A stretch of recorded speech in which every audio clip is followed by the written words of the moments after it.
அப்புறம் சொல்றாரு ஆண்டவர், சங்கீதம் 62:1 பாருங்க. தேவனே நோக்கி என் ஆத்துமா அமர்ந்திருக்கிறது, அவராலே என் ரட்சிப்பு வரும். தேவனை நோக்கி என் ஆத்துமா அமர்ந்திருக்கிறது. எப்ப வெற்றி வரும்? எப்ப தோல்வியை ஜெயமா மாற்ற முடியும்? எப்ப நம்ம சத்துரு நம்மளை விட்டு ஓடுவான்? எப்ப கோலியாத்தை வெட்டி சாய்ப்போம்?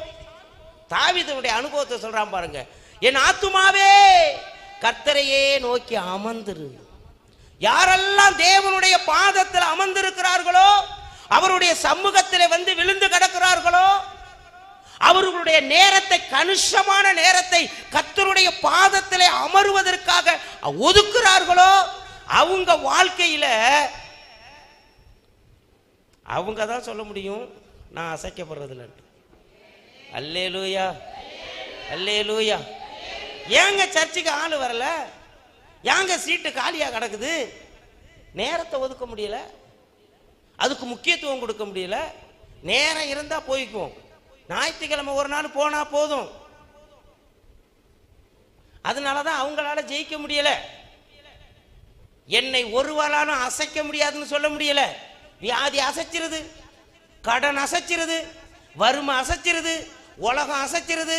பக்கத்து வீட்டுக்கார எலுமிச்சம்பழத்தை தூக்கி எறிகிறான், இவனுக்கு வயித்தால போயிடுது. கர்த்தர் நல்லவர். ஏன் அசைக்க முடியல?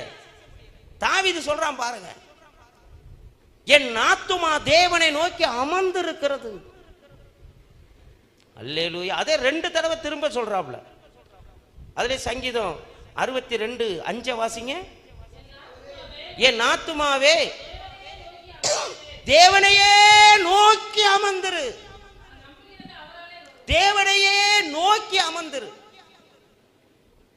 நம்ம கண்ணு யார பாக்குது? அவரை நோக்கி பார்த்த முகங்கள் என்ன மானிச்சான்? பிரகாசம் அடைந்தது. இன்னைக்கு ஏங்க எப்படியாவது இயேசுவை சொல்லணும் அப்படின்ட்டு எனக்கு ஒரு சமாதானம். நான் இயேசுவை கண்டுபிடிச்சிட்டேன். அந்த இயேசுவை தெரியாதவங்களுக்கு என்ன பண்ணணும்? சொல்லணும். அன்னையிலேருந்து தாங்க இந்த ஊழியத்தில் நானும் சரண்ட் அடைஞ்சு கிராம தரிசன ஊழியம், அன்பு பாஸ்டர் ஊழியன்ட்டு சொல்ல ஆரம்பிச்சிட்டேன். நல்ல ஒரு கைதட்டி கர்த்தர் நாமத்தை தேவைப்படுது. அல்லேலூயா.